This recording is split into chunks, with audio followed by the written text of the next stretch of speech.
जय हिंद दोस्तों। हम आपके लिए लेकर आ गए हैं केमिस्ट्री का बहुत ही इम्पोर्टेंट टॉपिक जो कि है भौतिक रसायन। ये 50 क्वेश्चन है इसके, ठीक है दोस्तों। और ये क्वेश्चन भी ऐसे कैसे नहीं है, ये भी PYQ क्वेश्चन है, प्रीवियस ईयर क्वेश्चन है, जो कि अनेक गवर्नमेंट और बोर्ड एग्जाम में पूछे गए हैं। तो दोस्तों देर न करते हुए स्टार्ट करते हैं। आइए, मेरा नाम विभू, आपका स्वागत है हमारे चैनल पर। आज हम करवाएंगे केमिस्ट्री, ठीक है दोस्तों। केमिस्ट्री के MCQ टॉपिक वाइज या चैप्टर वाइज समझ लो। अभी जो पार्ट 1 है इसमें परमाणु संरचना और रासायनिक बंध क्वेश्चन 1 से 10 तक। वैसे ही है क्वेश्चन 1 से 50 तक, लेकिन ये पार्ट में डिवाइड है ना, तो इसीलिए जो ये परमाणु संरचना और रासायनिक बंध से रिलेटेड क्वेश्चन है ये सिर्फ 1 से 10 तक ही आएंगे। ठीक, देखते रहना आपको कितने आते हैं, और जो नहीं आते वो आपको याद करने होंगे। क्वेश्चन नंबर 1 है, परमाणु के नाभिक में कौन कौन से कण होते हैं। दोस्तों परमाणु के नाभिक में इलेक्ट्रॉन और प्रोटॉन होते हैं। गलत जवाब, न्यूट्रॉन और प्रोटॉन होते हैं। क्या होते हैं? प्रोटॉन और न्यूट्रॉन। इलेक्ट्रॉन तो नाभिक के चारों ओर एक निश्चित कक्षा में चक्कर लगाते रहते हैं, है ना। क्वेश्चन नंबर 2 है दोस्तों, इलेक्ट्रॉन की खोज किसने की थी। तो दोस्तों इनका नाम था J.J. थॉमसन। आप ऐसे याद रख लेना, ईंट पर नाचो वाला तो आपने देखा ही होगा सेंटेंस, तो उसमें आप अच्छे से याद कर सकते हो। ई से इलेक्ट्रॉन, ईट, ईट लिखा हुआ है ना, ईट, उसको तो ई से तो हो जाएगा इलेक्ट्रॉन और टी से हो जाएगा थॉमसन। ठीक, ऐसे आप याद कर सकते हो कि इलेक्ट्रॉन की खोज थॉमसन ने की। प्रोटॉन की खोज किसने की। तो दोस्तों प्रोटॉन की खोज किसने की? ईंट पर। पी से प्रोटॉन, आर से मतलब पै से प्रोटॉन और रे से रदरफोर्ड। दोस्तों कभी कभी प्रोटॉन की खोज के लिए गोल्डस्टीन का नाम भी आ जाता है, गोल्डस्टीन वैज्ञानिक का नाम। ठीक, यदि ये आ गया है तो आपको इसी को गोल्डस्टीन को ही सही मानना होगा, क्योंकि अनेक एग्जामों में रदरफोर्ड का नाम नहीं दिया गया है, वहां गोल्डस्टीन का नाम दिया गया है। तो गोल्डस्टीन ने भी प्रोटॉन की खोज की थी, ठीक है दोस्तों। क्वेश्चन नंबर 4 है, न्यूट्रॉन की खोज किसने की थी। तो दोस्तों इनका नाम था चैडविक। तो आप ऐसे याद रख सकते हो, नाच, न से न्यूट्रॉन और चे से चैडविक, ऐसे याद कर सकते हो आप। सहसंयोजक बंध किसके साझा करने से बनते हैं। तो दोस्तों इलेक्ट्रॉन का साझा द्वारा ही सहसंयोजक बंध बनते हैं। जो NaCl है, साधारण नमक जिसे हम खाते हैं, ठीक, में कौन सा बंध होता है। तो दोस्तों इसमें होता है आयनिक बंध, ठीक है दोस्तों, यानी आयनों के द्वारा जो बंध बनता है उसे आयनिक बंध कहते हैं। क्वेश्चन नंबर 7 है, किस तत्व की परमाणु संख्या 1 है। तो किस तत्व की परमाणु संख्या 1 है, जब आप पीरियोडिक टेबल देखेंगे तो उसमें जो हाइड्रोजन तत्व है ये पहले नंबर पर आता है।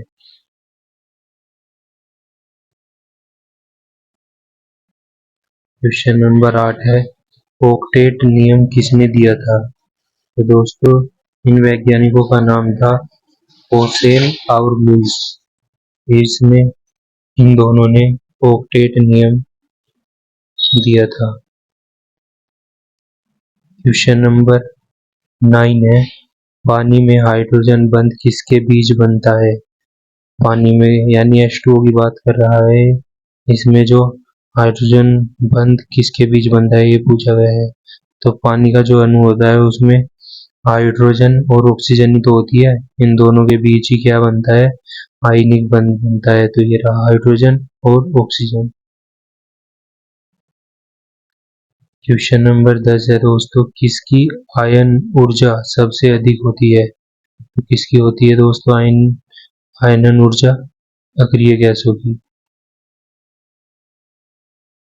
आयनन ऊर्जा सबसे अधिक होती है।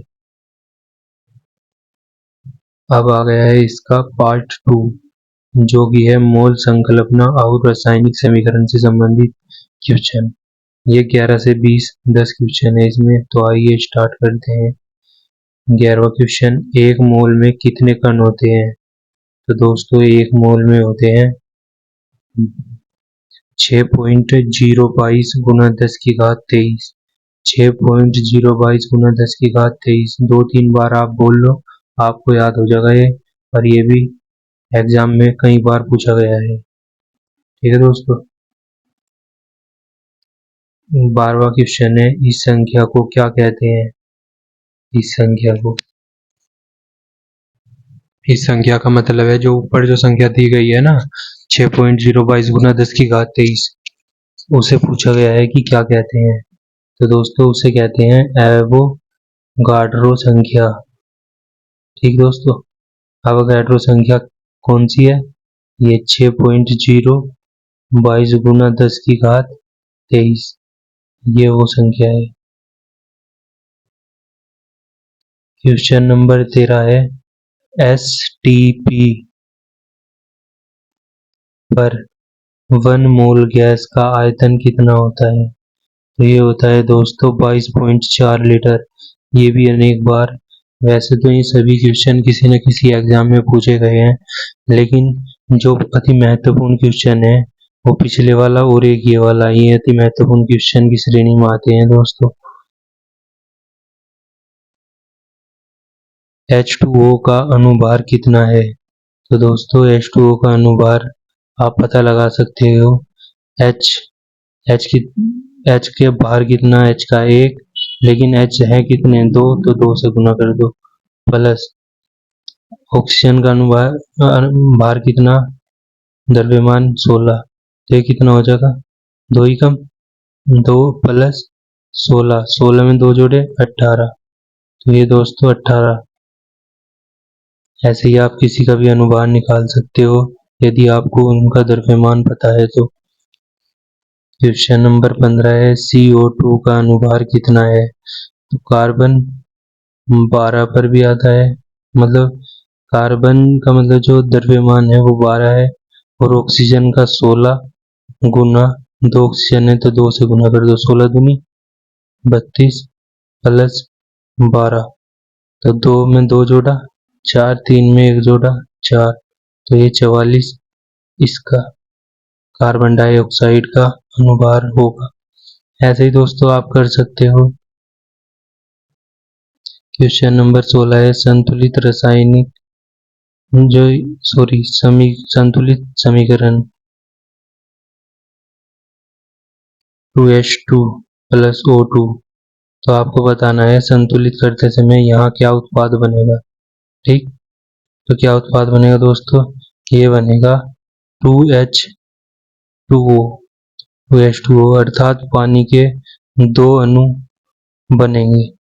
ठीक, यदि आप हाइड्रोजन के 2 अणु और ऑक्सीजन का 1 अणु लोगे तो पानी के 2 अणु प्राप्त होंगे।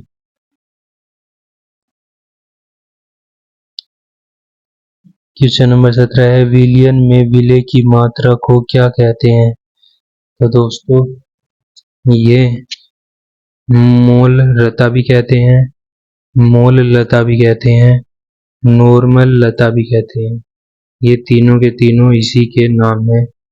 ठीक, ये जो मोलरता है इसका मात्रक क्या है। दोस्तों इसका मात्रक है मोल प्रति लीटर, 1 लीटर में कितने मोल। ठीक है दोस्तों। क्वेश्चन नंबर 19 है, 1 मोल जो NaCl यानी जो खाने वाला नमक है में कितने मोल आयन होते हैं? तो दोस्तों इसमें दो आयन होते हैं, एक सोडियम का जो कि धनात्मक होता है और एक कैल्शियम का जो कि ऋणात्मक होता है। नेक्स्ट क्वेश्चन 20वां,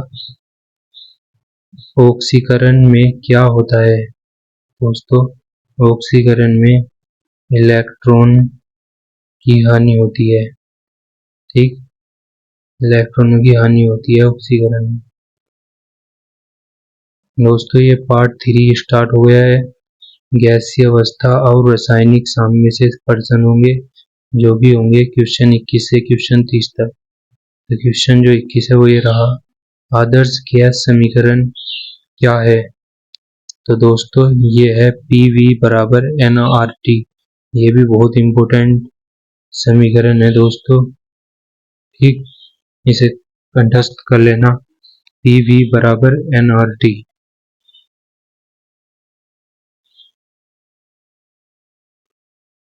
क्वेश्चन नंबर 22 है, बोयल के नियम के अनुसार P और V अर्थात प्रेशर और V4 वॉल्यूम आयतन, इन दोनों में क्या संबंध है? तो दोस्तों ये दोनों एक दूसरे के व्युत्क्रम होते हैं। व्युत्क्रम का मतलब उल्टा। ठीक, उल्टा, उल्टे होते हैं। एक होता है चार्ल्स का नियम। चार्ल्स के नियम के अनुसार जो वॉल्यूम यानी कि V और T यानी कि तापमान यानी कि टेम्परेचर में क्या संबंध है? तो दोस्तों इनमें सीधा संबंध होता है। ठीक, यानी एक दूसरे के सीधे ऐसे अनुक्रमानुपाती होते हैं।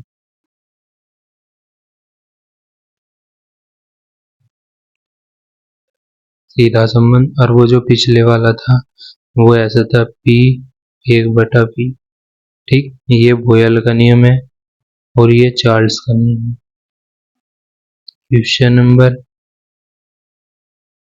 जो 24 है वो है, R का मान कितना है? R, R का मान कितना है? तो दोस्तों R का मान यदि जूल प्रति मोल केल्विन में देखा जाए तो ये 8.314 है, और यदि लीटर एटमॉस्फेयर प्रति मोल केल्विन में देखा जाए तो 0.0821 है।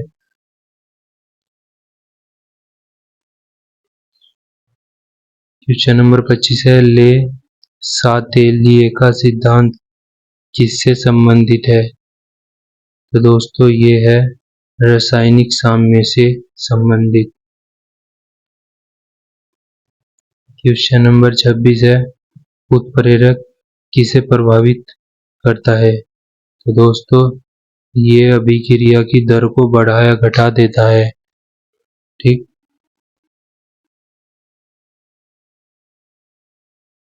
क्वेश्चन नंबर 27 है, pH का मान 7 होने पर विलयन कैसा होता है? तो दोस्तों ये होता है उदासीन। आपको बताना है कि pH की जो खोज की थी वो किस वैज्ञानिक ने की थी। ठीक है दोस्तों, और कभी कभी ये प्रश्न पूछ लिया जाता है जो pH में, इसकी फुल फॉर्म बता दो। तो P4 होता है पोटेंस या पावर, और H मतलब होता है हाइड्रोजन। तो ये तो इसकी फुल फॉर्म हो जाएगी पावर ऑफ हाइड्रोजन या पोटेंस ऑफ हाइड्रोजन, एक ही बात है। ठीक है, और खोजकर्ता का नाम आप बताना या मैं ही बता दूं? चलो मैं ही बता रहा, इसके खोजकर्ता का नाम है सोरेनसन। क्वेश्चन नंबर 28 है, pH यदि 7 से कम होने पर विलयन कैसा होता है? तो दोस्तों यदि pH का मान 7 से कम होगा तो वो अम्लीय होगा।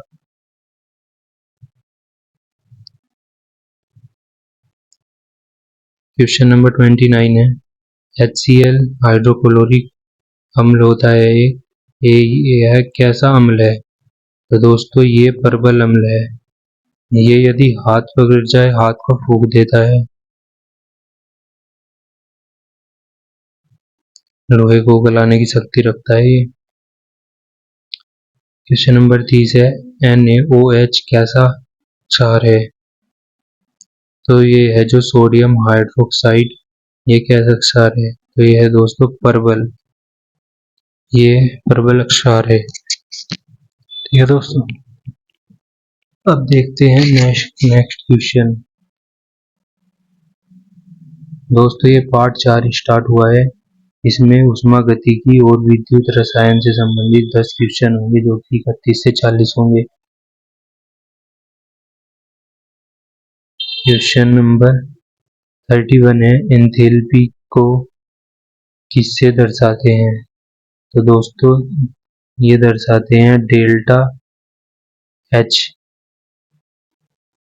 इससे जो क्वेश्चन 32 है एंट्रोपी को किससे दर्शाते हैं? तो एंट्रोपी को दर्शाते हैं डेल्टा एस से, डेल्टा एस। क्वेश्चन नंबर 33 है गिब्स मुक्त ऊर्जा को किससे दर्शाते हैं? तो ये दर्शाते हैं दोस्तों डेल्टा जी से। क्वेश्चन नंबर जो 34 है वो ये रहा ऊष्माक्षेपीय अभिक्रिया में डेल्टा एच कैसा होता है? तो दोस्तों ये होता है ऋणात्मक। 35 क्वेश्चन है फैराडे का पहला नियम किससे संबंधित है? तो ये है दोस्तों द्रव्यमान और आवेश। ऑप्शन ए सही होगा।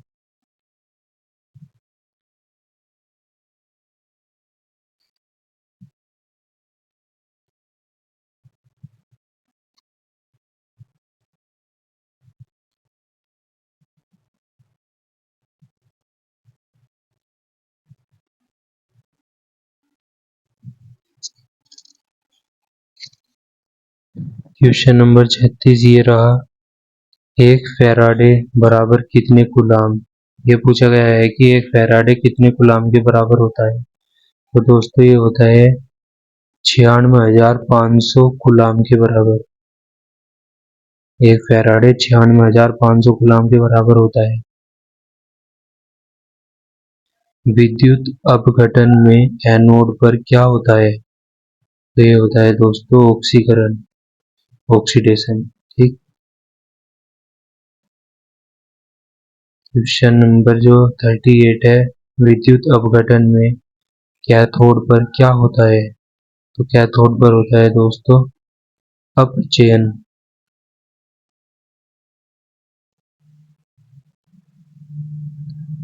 क्वेश्चन नंबर 39 है डेनियल सेल में कौन सा इलेक्ट्रोड धनात्मक होता है? तो कौन सा होता है दोस्तों जो कॉपर वाला होता है वो धनात्मक होता है डेनियल सेल में। फिर पीएच से संबंधित आ गया है पीएच मीटर से क्या मापते हैं? तो दोस्तों पीएच मीटर से पीएच ही मापते हैं। ये मापते हैं कि क्या चीज अम्लीय है और क्या चीज क्षारीय है और क्या चीज उदासीन है। ठीक है दोस्तों,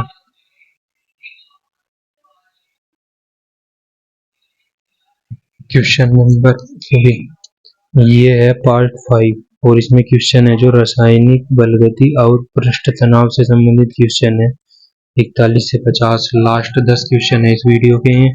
दोस्तों एक बात कहनी थी यदि आपको किसी भी सब्जेक्ट का एमसीक्यू फॉर्मेट में कंप्लीट रिवीजन करना है अपने पढ़े हुए का, ठीक, यानी मॉक टेस्ट के जैसे आप यहाँ तैयारी कर सकते हो, तो आप अभी चैनल सब्सक्राइब कर लो और वीडियो को लाइक कर दो।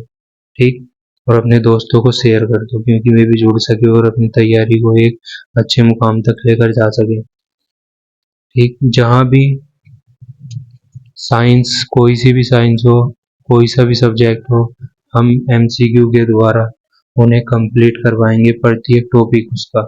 ठीक, बस समय लग सकता है थोड़ा, लेकिन जो वादा करा वो पूरा जरूर करने की कोशिश की जाएगी। अभिक्रिया की दर से किस पर निर्भर करती है? अभिक्रिया की जो दर है वो किस पर निर्भर करती है? तो दोस्तों वो सांद्रता पर सांद्रता पर भी निर्भर करती है, तापमान पर भी और उत्प्रेरक पर भी। इन तीनों पर निर्भर करती है।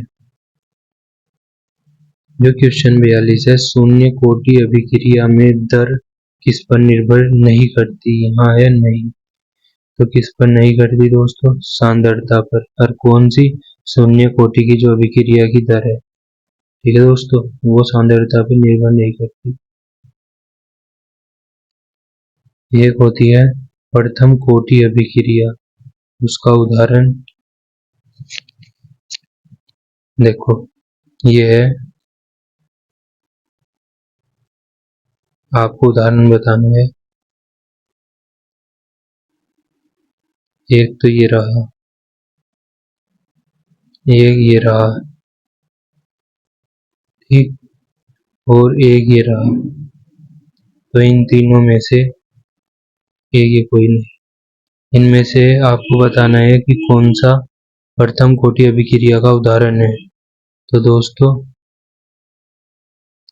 ये जो बी में दिया हुआ है, ऑप्शन बी में N2O5, फिर तीर का चिन्ह N2O4 प्लस 1/2 O2, ये वाली अभिक्रिया जो है प्रथम कोटि अभिक्रिया का उदाहरण है। आप यहाँ देख सकते हो, ये लिखा। क्वेश्चन नंबर 44 है, अर्धायु काल किस कोटि के लिए सांद्रता पर निर्भर नहीं करता? तो दोस्तों किस पे नहीं करता? ये नहीं करता प्रथम कोटि की अभिक्रिया पर। क्वेश्चन नंबर 45 है, अधिशोषण किस प्रकार की घटना है?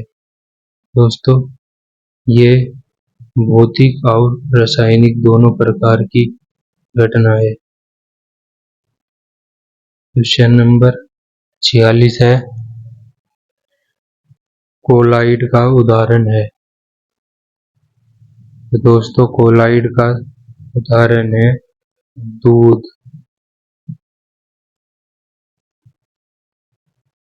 क्वेश्चन नंबर 47 है, टिंडल प्रभाव किसमें दिखाई देता है? तो दोस्तों ये कोलाइडी विलयन में दिखाई देता है। आपको बताना है कोलाइडी विलयन में कण का आकार कितना होता है, ये आपका होमवर्क है। क्वेश्चन नंबर 48 है, ब्राउनी गति किसमें पाई जाती है? दोस्तों ये कोलाइडी विलयन में पाई जाती है। क्वेश्चन नंबर 49 है, साबुन किस प्रकार का कोलाइड है? तो दोस्तों कोलाइड विलयन के भी अलग अलग प्रकार होते हैं, उसमें से ये कौन सा है? दोस्तों मिशेल प्रकार का कोलाइड है साबुन। अंतिम क्वेश्चन है इस वीडियो का, वायु में धुआं किस प्रकार का कोलाइड है? तो दोस्तों वायु में धुआं, तो दोनों गैस गैस हुई, वायु भी और धुआं भी, तो ये हुआ नहीं, सॉरी सॉरी सॉरी दोस्तों, ये है गैस में ठोस, ठीक, यानी वायु और धुएं में थोड़े थोड़े ठोस कण मिलते हैं ना वायु में, धूल के, तो वो वाला। तो दोस्तों वीडियो अगर पसंद आई हो, वीडियो को लाइक कर देना, अपने दोस्तों को शेयर कर देना, और क्या ना कि जुड़ जाओ कि एमसीक्यू, मोस्ट इम्पोर्टेंट एमसीक्यू और प्रीवियस ईयर क्वेश्चन करवा रहे हैं, ठीक है। यदि आपको हमारे चैनल का नाम नहीं पता तो वो है @job with विभू, ठीक है, इसे जाकर सब्सक्राइब कर लो।